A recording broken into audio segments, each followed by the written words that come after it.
ابتهال أبو سعد ومصطفى سليمان اتنين اتحطوا في نفس المكان عشان يوروني ويوروا العالم كله ان الحياة ما هي الا مجرد اختيارات، وان كلنا عندنا القدرة ان احنا نختار وكلنا هنتحاسب على اختياراتنا دي. اتنين اتحطوا قدام كل الناس في اجتماع او في المؤتمر بتاع مايكروسوفت الاحتفال بالسنة الخمسين ليها، قدام الاف الحاضرين وملايين المشاهدين، والاتنين كان عندهم الاختيارات: واحدة بنت مغربية، اتنين من اصول عربية، وواحد سوري او اصله سوري، اتنين مسلمين يعتبر او على الاقل مصطفى سليمان ده اصله كان مسلم. والاتنين كان عندهم اختيارات عادي جدا، راحوا جامعات من اقوى الجامعات في العالم او من اقوى الجامعات حتى في امريكا، وليهم شغلانات مرموقه جدا. مصطفى يعتبر السي او بتاع مايكروسوفت اي اي، جزء من مايكروسوفت، وايمان كانت موظفه عند مايكروسوفت اي اي عند الفرع بتاع الاي اي ده. طلعت اعترضت على اللي هو بيقوله واللي هو بيعمله، بتقول له شيم اون يو، يعني عار عليك على اللي انت بتعمله، وان انتوا كمايكروسوفت بتدعموا في الناس، في قتل الناس اللي في غزه ودماء الاطفال ودماء كل الناس الابرياء على ايديك وعلى على ايدين مايكروسوفت وعلى ايدين الاي اي اللي هم بيستخدموه في القتل وفي الدرونز وكل الكلام من ده.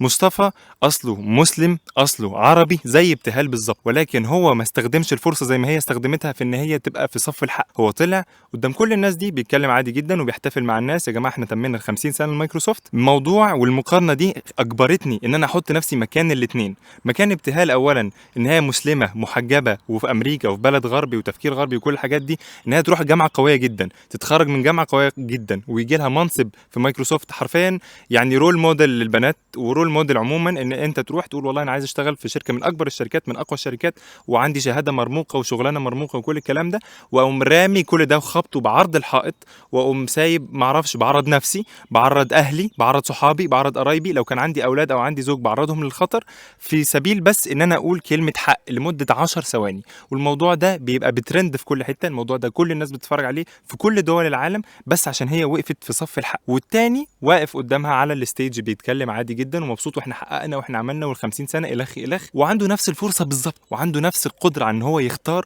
ويقول الحق ويبقى في صف الحق.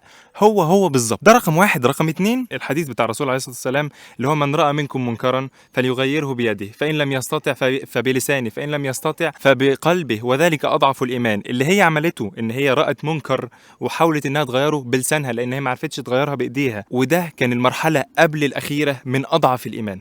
احنا بنتكلم على اللي هي عملته، اللي وصل لكل الناس وعرض حياتها وحياة غيرها للخطر، وطبعا اترفدت من شغلها والله اعلم هيعملوا فيها ايه تاني.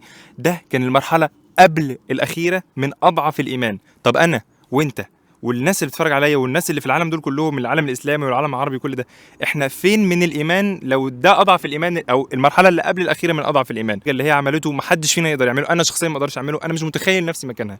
لو انا بعد كل التعب ده، شقايه وشقى اهلي والسنين من التعب والسنين من الجهد والشقه وكل الكلام من ده، اقوم قايل بس عشان 10 ثواني عشان كلمه حق واحده بس، اقوم مضحي بكل الكلام من ده، هل انا لو مكانها اقدر اعمل عشر اللي هي عملته؟ ما توقعش. انا مش بالجرأه دي، انا مش حاسس ان انا لا عندي الثقه ولا الجرأه. بس هو ده الاسلام وهو ده الدين وهو ده اللي احنا عايزين نوصله: العزه اللي عندها والثقة اللي عندها ورفعة الراس اللي عندها في ان هي تقول كلمة حق بغض النظر عن كل اللي هي ضحت بيه في حياتها عشان توصل للمرحلة دي، بغض النظر عن اللي ممكن يحصل لها ولا يحصل لأهلها ولا يحصل لأصحابها ولا قرايبها ولا أي كان الحاجات دي كلها.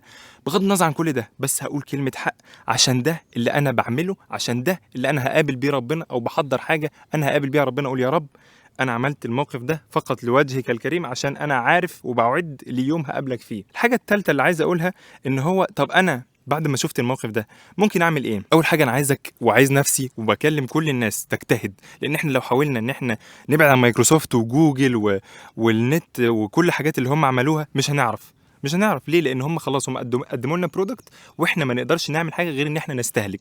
لازم ان احنا نشتغل عشان احنا نقدر نصنع ونصدر ونعمل كل الكلام ده عشان نبطل نستهلك، عشان نبطل يفضلوا ماسكيننا من ايدينا اللي بتوجعنا.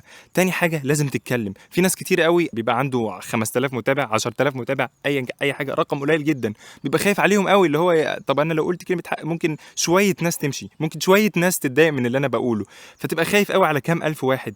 طب دي راحت قدام ملايين ورمت كل حاجه، فهي ارجل منك هي ببساطه شديده ارجل منك. فانت محتاج ان انت تتكلم، ومحتاجين ان الناس اللي بتتكلم ندعمهم، محتاجين ان احنا ما نقلفش الوضع، محتاجين ان احنا ما نزهقش من الوضع، ومحتاجين نعرف برضو ان احنا اللي جايين. وما تقولش انا ما عنديش اختيار، ما تقولش ان انا مكتوف الايدي، ما تقولش ان انا شخص عاجز، لان كلمه واحده بس انت بتكسل تقولها، كلمه واحده بس انت خايف تقولها، كلمه واحده بس انت مش عارف في حاجه منعاك ان انت تقولها. الحاجه الاخيره اللي عايز اختم بيها كل الكلام ده، ان الحياه زي ما قلت في الاول عباره عن اختيارات، وكلنا نقدر نختار.